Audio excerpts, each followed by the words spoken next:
Have you ever had that feeling that there's some kind of deeper wisdom out there just waiting to be found? Not something you can find in an old, dusty book, but something that's, well, alive, woven right into the fabric of everything. Today, we're diving into that idea. We're talking about the hidden libraries, a kind of knowledge passed not on paper, but through consciousness itself. You see, this isn't just some abstract concept. The material we're drawing from today speaks directly to you, the one who's searching. It's like a personal invitation, a whisper across time, into a world of understanding that's been waiting for you all along. So, what exactly is a mystery school? Okay, first things first. Get the image of a building with desks and classrooms out of your head. That's not it at all. A mystery school is something far more dynamic, more energetic. Think of it as a living, flowing river of wisdom, an energetic current that's been passed from person to person, mind to mind, in a completely unbroken chain. To really help us wrap our minds around this, the tradition uses this beautiful, powerful metaphor, a golden thread of wisdom. A single thread stretching all the way across thousands of years of human history. Let's take a closer look at how this one thread connects everything. And this is the really mind-blowing part. This isn't just about history. It's not a museum piece. The whole point of this golden thread is that it makes the incredible insights of, say, ancient Egyptian priests or Greek philosophers immediately and directly available to you, right here, right now. It literally bridges time, making ancient wisdom a present, living reality you can tap into. Now, for centuries, this wisdom was carefully protected by groups known as the Guardians of the Sacred Flame. And, that brings up a pretty big question, one that a lot of people ask. Why all the secrecy? Why was this stuff kept hidden? Was it all about power? Creating some exclusive club and keeping everybody else out? Well, the perspective from within the lineage is actually very, very different. This piece of wisdom right here explains it perfectly. Think about it. The secrecy was never about hoarding knowledge. It was about shielding a very delicate, very precious flame. It was a form of protection, to make absolutely sure the wisdom wouldn't be blown out by misunderstanding, or worse, deliberate misuse. So let's just break this down.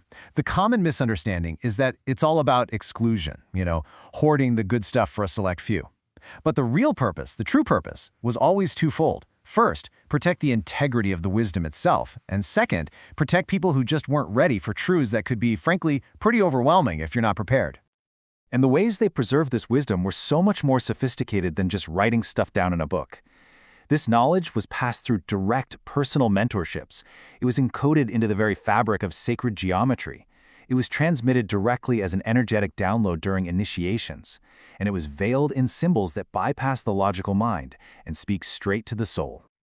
You see, it's these methods of preservation that really create that truly unbroken chain we've been talking about, a chain that's not just about passing on facts, but is about transforming sterile, lifeless information into living, breathing consciousness. Oh, I love this analogy. It's just perfect. Look, anyone can read a recipe, right? That's just information. But to actually taste the dish that's been prepared by a master chef, to experience the nuance, the spirit, the very life force within it, that is living wisdom. And that is what this unbroken chain actually transmits. And this golden thread, it's popped up all throughout history in so many different forms. You can see it in the ancient Egyptian schools that explored the journey of the soul, in the Greek mysteries that celebrated the cycles of death and rebirth, in the Hermetic traditions that were all about the alchemy of transforming the self. Which, of course, begs the question, what about today? Where is that thread now? Well, the good news is the lineage didn't just fade away. It continues, and there's absolutely a bridge connecting all of that ancient wisdom to our world, right now. The tradition points to modern figures like Gudni Gudnason as a genuine, living link in this ancient chain. Someone whose entire work is about taking these timeless truths and reactivating them, making them potent and relevant for the modern seeker. So his role is really described as being a kind of translator. He anchors that ancient, energetic lineage, but then he works to make that wisdom accessible to everyone. He translates these huge, esoteric principles into practical, usable tools for self-mastery. And, this is key, he puts all the emphasis on empowering the individual. Because at the end of the day, this wisdom isn't meant to just be studied like an academic subject. It's meant to be lived. It's meant to be used. So what does it actually offer you, personally, on your path? Well, it offers some really tangible benefits. We're talking about real tools for mastering your own thoughts and emotions. actual methods for spiritual protection in your daily life, an understanding of how to consciously co-create your reality, access to incredibly potent forms of healing, and, ultimately, it's all about activating your own latent spiritual gifts and abilities. But here's the thing, and it's a big one. This is not a passive system where you just sit back and receive something. The source material is crystal clear on this. The real power is only unlocked through your own personal commitment.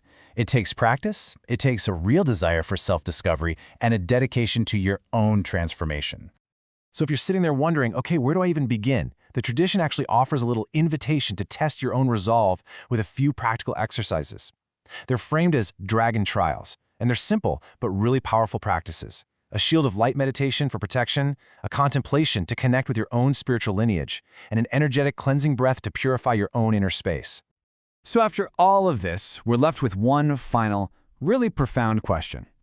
We've shown you the thread. We've traced it all the way from antiquity, right up to this very moment.